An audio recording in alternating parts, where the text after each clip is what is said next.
Então, bom dia pessoal. Hoje, 12 de dezembro, né, uma terça-feira, a gente está aqui na apresentação do trabalho de conclusão de curso do discente Vitor Hugo Oliveira Morim. Ele vai apresentar o trabalho, uma experiência que ele teve de análise e otimização de lead time em processos ágeis, extração, processamento e representação visual de métricas, né?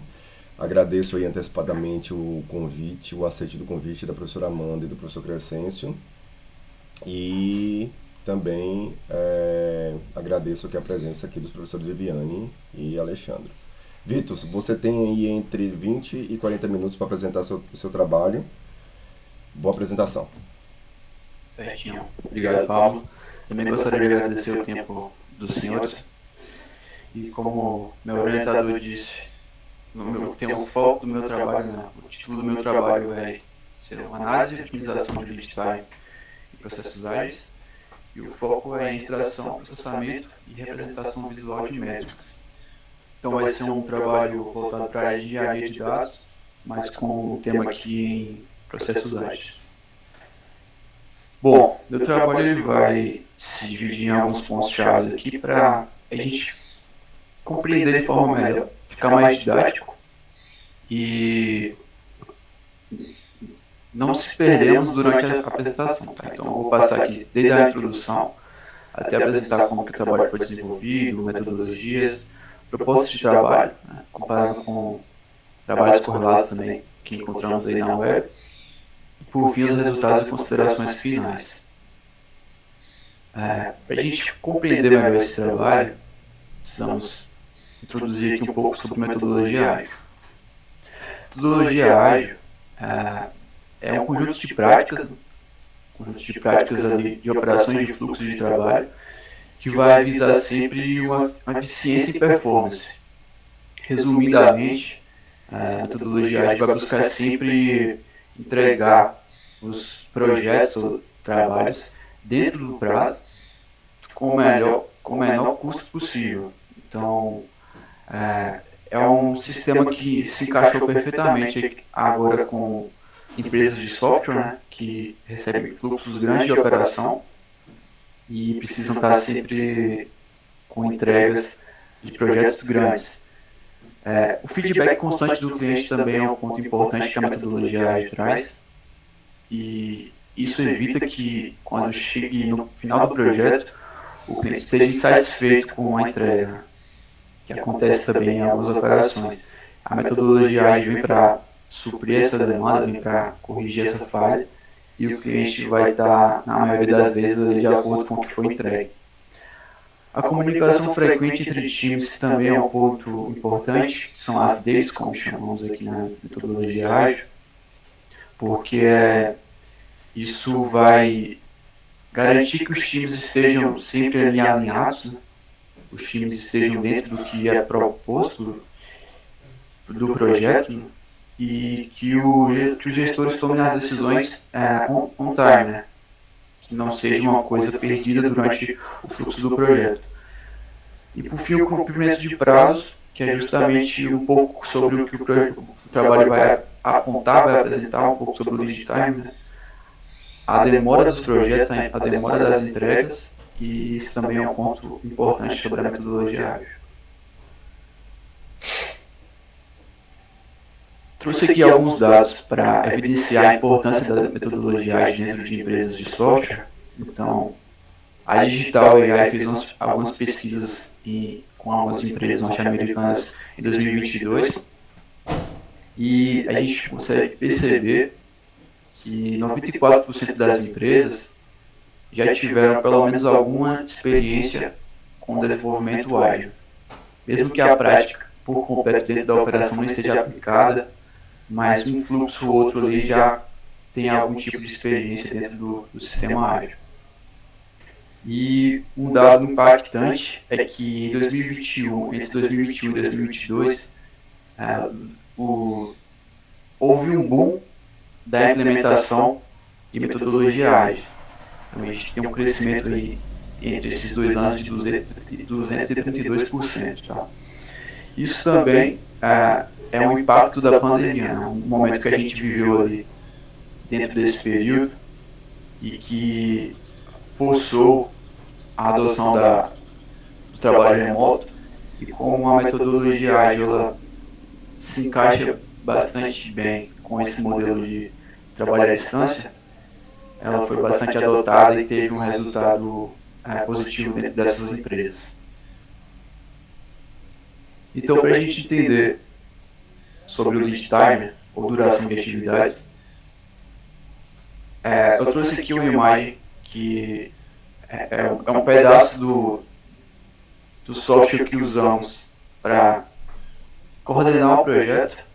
Claro que existem vários softwares que fazem esse papel, mas o foco desse trabalho aqui foi voltado para a plataforma Atlassian Jira Software. Poderia ter sido Trello, poderia ter sido outra ferramenta que se adequasse à operação, mas o trabalho vai ser baseado na Atlassian Jira Software. E a gente consegue visualizar aqui que ela vai armazenar ali o histórico, né, das atividades, os checkpoints, como a gente costuma chamar dentro da operação das atividades, até que o projeto seja concluído por final. E isso é importante porque não só o gestor consegue mapear o que está sendo feito, mas também os próprios desenvolvedores. E então essa mudança de status dentro da atividade que ele está cumprindo vai dar uma coordenação melhor para ele, apontar o que ele tem que fazer, quais as prioridades, quais as demandas que ele precisa entregar dentro do prazo, e isso vai nortear ele de forma que o projeto seja entregue dentro do prazo. E para o lado de dados vai gerar os logs aqui que a gente vai coletar no final para fazer o estudo de caso e mapear ali as entregas. Tá? Nesse projeto, os principais obstáculos, a gente já tem de início aqui a escolha da tecnologia e framework. Né? Acho que para qualquer tipo de trabalho de tecnologia, o primeiro passo é entender qual a ferramenta que a gente vai usar e qual vai ser o tipo de tecnologia. Até porque nem todas são open source, então isso já impacta diretamente no custo operacional, que é o que movimenta qualquer tipo de empresa, a não ser que seja empresa que não tenha interesse em lucro. Então, esse passo é importante porque a gente precisa adotar uma ferramenta que não ajude só a gente, não ajude só um foco de trabalho, não ajude só uma operação, mas que se estenda para várias operações, porque se a empresa vai necessitar fazer a compra de uma ferramenta, que essa ferramenta seja usada na maioria das operações possíveis. Né? E a extração dos dados vai ser um ponto-chave para a gente ter o que fazer, o que relatar, né? E tirar as métricas em cima dela. O tratamento e armazenamento também é um ponto crucial desse projeto, porque vai demandar uma mão de obra especializada, vai demandar uma tecnologia que dê suporte a isso. E a disponibilização, por fim, para conseguirmos democratizar essas análises, esses dados, essas informações, para que cheguem na maioria das pessoas possíveis, sendo elas conhecedoras técnicas de linguagem de programação ou não, tá? Então, dos problemas que tivemos, dos obstáculos, a gente começa a transformar isso em pontos de chave, que a gente costumamos chamar no modelo de metodologia ágil de OKR, ou Objetivo Key Result. Então, a gente tem 4 chavinhas aqui para completar nesse final, para que o trabalho seja bem sucedido. E o primeiro deles é extrair diretamente da fonte, que no nosso caso é a ferramenta de projeto Jira. Precisamos, no segundo passo, tratar e armazenar em um banco relacional, para a gente conseguir fazer as ligações ali entre tabelas, tirar insights, criar relatórios. A gente precisa garantir a alimentação automática das tabelas, porque como temos uma ferramenta orgânica, que é o Jira, ela está a todo momento tendo novos dados inseridos, então se isso fosse manual, seria muito inviável para o projeto, então a gente precisa alimentar isso de forma automática. E por fim, exibir as análises dos dados, né, que é disponibilizar, como eu disse, para o maior número de pessoas interessadas possíveis dentro da operação. Minha metodologia proposta para esse trabalho é dividido em 4 partes. Então, cada caixinha azul dessa aqui vai ser um bloquinho para a gente juntar no final e garantir o trabalho concluído. E esse bloquinho está dividido em extração, que é uma conexão API dentro do nosso sistema de projetos, que vai ser repousado em um bucket AWS, que é uma nuvem, um sistema cloud. Segundo passo, após repousar esses dados, nós vamos transformar esses dados, utilizando aqui as ferramentas linguagem Python e a parte Spark. Eu vou explicar o motivo das ferramentas mais a seguir, mas por enquanto só estou apresentando as ferramentas, e essa ferramenta vai ser justamente para manipular ali a massa de dados. O terceiro bloquinho é o carregamento. Então, o projeto foi utilizado o Postgres, ele vai ser o responsável aqui por a gente estar fazendo o nosso DW, o nosso Data Warehouse, e garantindo aqui as consultas, né, as ligações entre tabelas e relatórios. E por fim, a democratização dos dados, né, a representação visual, usando um BI chamado Tableau. Então, essa é a minha metodologia dividida em 4 etapas. Sobre trabalho correlato, todos os trabalhos correlatos que eu trouxe, eles têm como premissa o processo ETL, que é a extração, transformação e carregamento dos dados. E todos eles usaram a linguagem Python. Isso evidencia muito a importância da linguagem, né?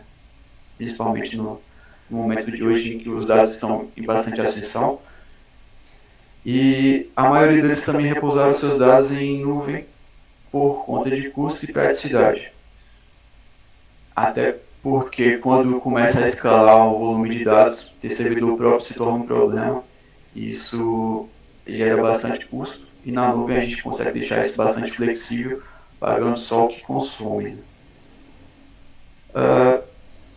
Alguns usaram o Tableau também, como eu, outros optaram por Power BI e Redash até por praticidade, e além do fato do Redash ser uma ferramenta open source, vai demandar um pouco de mão de obra, mas no fim não vai ter a mensalidade final.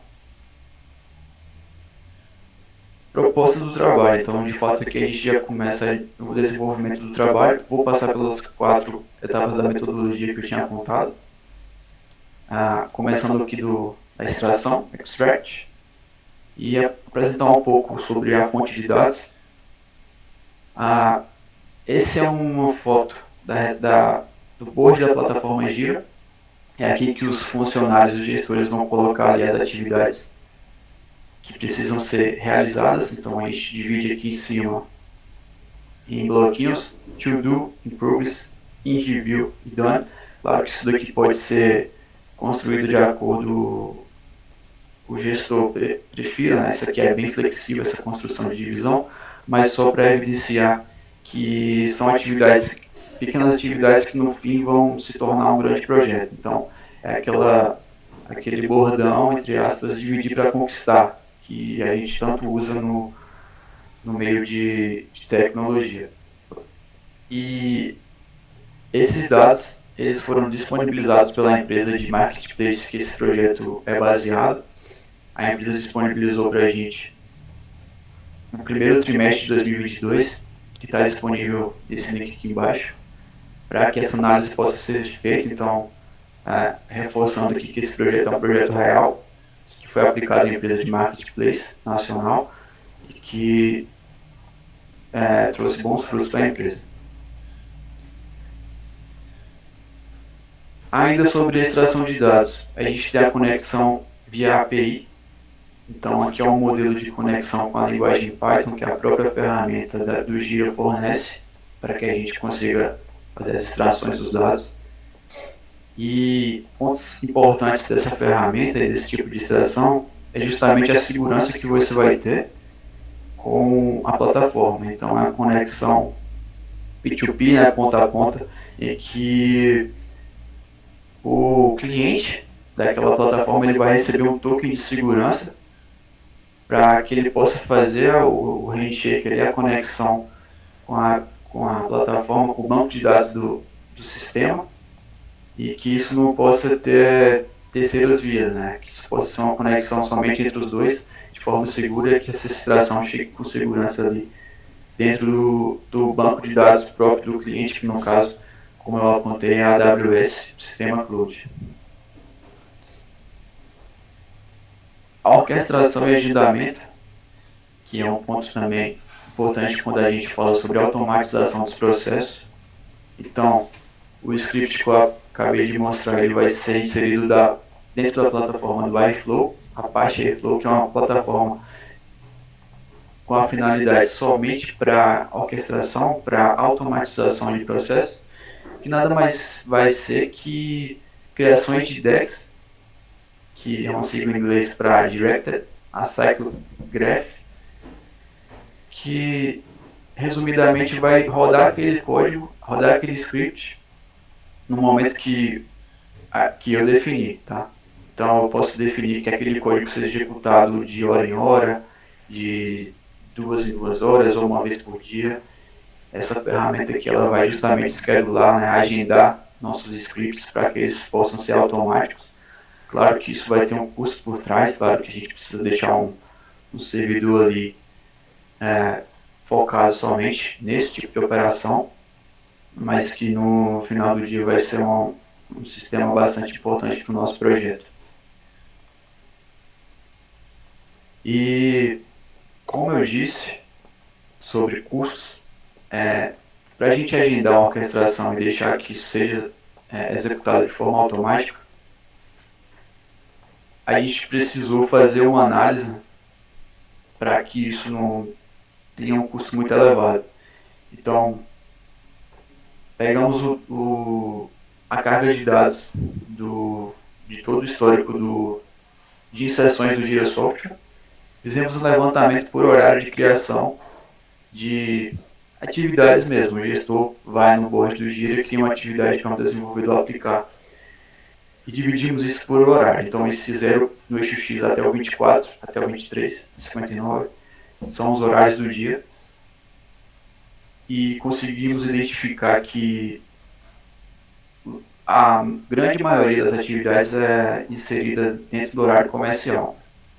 Claro que isso não seria diferente, mas essa análise é importante para a gente conseguir ali extrair os horários fundamentais para a gente fazer essa extração e não deixar esse modelo de extração em forma de streaming, que seria uma extração a todo momento, on time, né?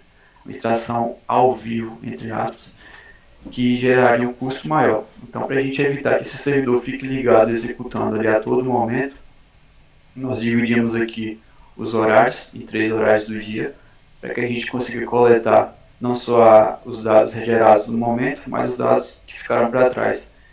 Então, esses 3 horários foram pré-definidos e enxugaram o custo de forma bastante interessante aqui do sistema de extração. Partindo para transformação, que é o nosso segundo pilar aqui, conseguimos evidenciar nesse script aqui, um pedacinho dele, né, que utilizamos aqui o Spark, PySpark, por 2 motivos. Primeiro, precisaríamos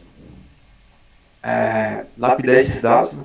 Recebemos a carga de dados bruta, precisamos lapidar esses dados, então o Spark trabalha bastante bem nesse quesito.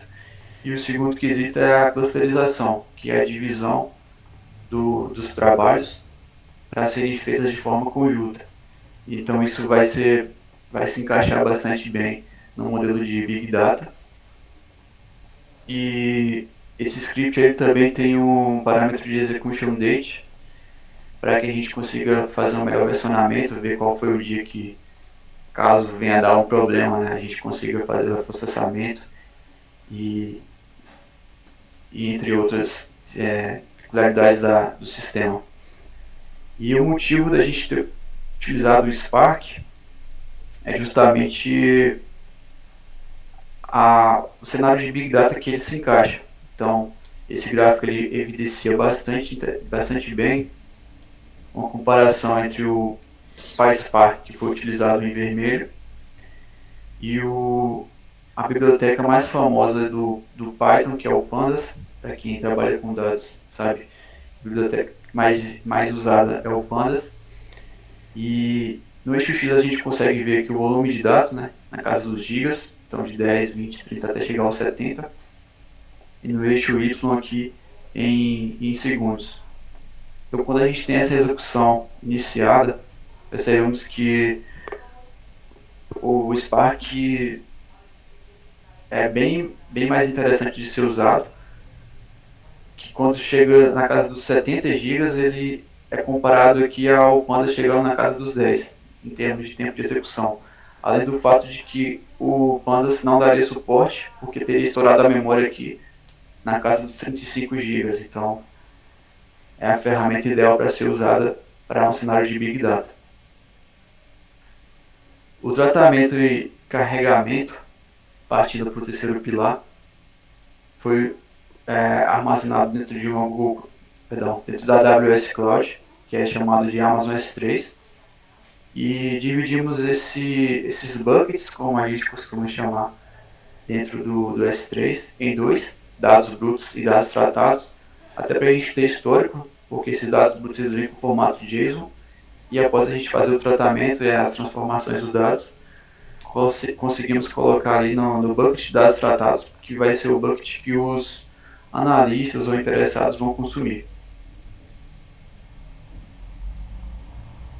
Data Warehouse, que vai ser a parte do Postgres, construímos 3 tabelinhas, na verdade 2 tabelas bases e a terceira sendo a herdeira, né? Então a primeira de estados, ela vai justamente coletar aqueles logs que as transições de status da plataforma vai gerar. Então a gente tem ali a chave da atividade, a gente tem o nome da atividade e o status, além da data de progresso, da data de atualização que ela foi alterada. Do lado direito da tabela de organização, a gente tem o nome do time, a gente tem a vertical que o time está inserido e a link como a empresa que disponibilizou os dados costuma trabalhar, ela é dividida em três hierarquias, então a gente tem liga, vertical e projeto. E por fim essas duas tabelas vão gerar a tabela que é interessante para as análises, que vai ser a tabela com métricas, que vai ter tanto as informações das duas, data de criação das atividades e onde a gente vai tirar os insights importantes aqui para o projeto. O último pilar do nosso trabalho é o Tableau. Então, após a criação das tabelas dentro do Postgres, vai ser conectado em um BI, que é o Tableau. E a escolha do Tableau se dá por conta de ser uma ferramenta que também se adequa bastante bem dentro do cenário de massa de dados, cenário de Big Data, né? Uma grande massa de dados. Além dela democratizar a experiência aqui, né, que é uma ferramenta bastante intuitiva e ser disponível para a operação que disponibilizou os dados. Então a gente também coloquei a fonte aqui do Tableau aqui embaixo, que é justamente esse GIF que está sendo exemplificado, mostrando ali um pedacinho do que os dados conseguiram mostrar para a gente. Partindo para resultados, primeiro ponto, que é um dos mais importantes, é a liberdade para a análise interna que esse fluxo de processos traz para a operação.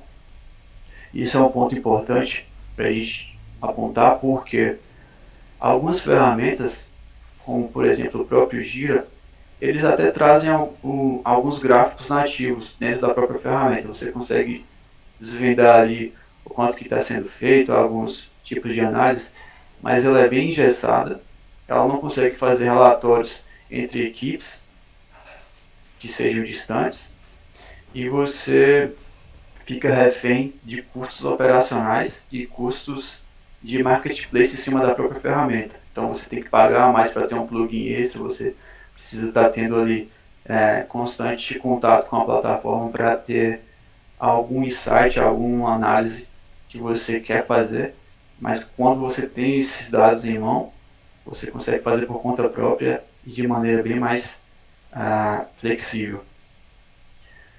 Segundo ponto de resultado foi o aumento de performance, agora já falando sobre o que a empresa conseguiu tirar de valor do trabalho.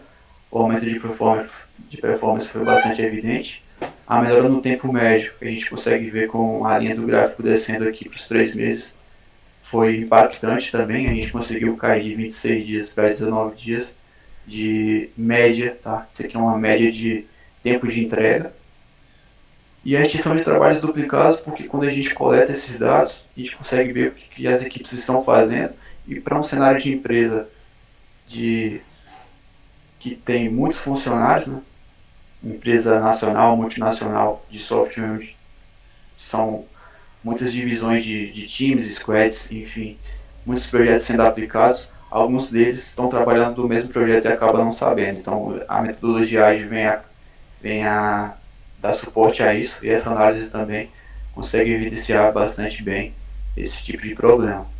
Mais uma vez, as amostras e os dados estão disponíveis nesses links aqui embaixo.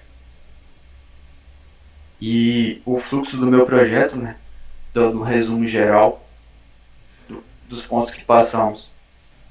De início, pegamos aqui a carga de dados bruta no Jira, conectamos com o Python para fazer a extração, repousamos na cloud da AWS Amazon S3. Após esses dados brutos serem repousados, conseguimos fazer as análises, né? Conseguimos fazer os tratamentos com o Spark, que é um framework ali junto ao Python. Após esses tratamentos serem realizados, conseguimos disponibilizar de novo em um bucket com os dados tratados na Amazon S3.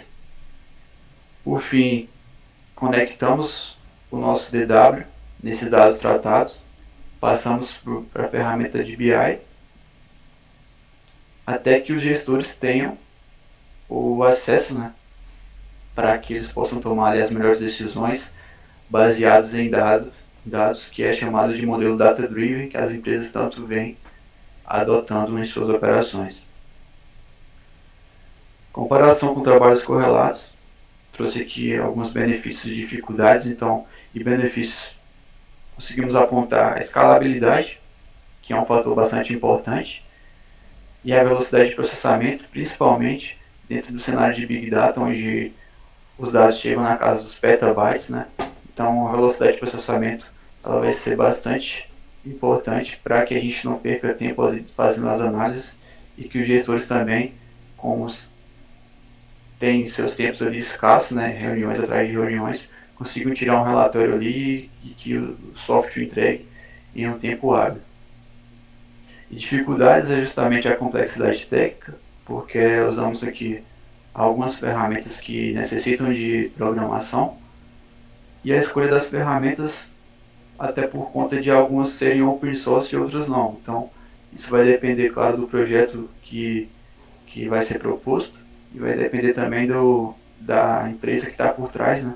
Então, ela vai ter interesse de fazer alguma compra de ferramenta, e se não vai comprar ferramenta, você vai ter interesse de aquisitar uma mão de obra que consiga dar suporte em uma ferramenta open source.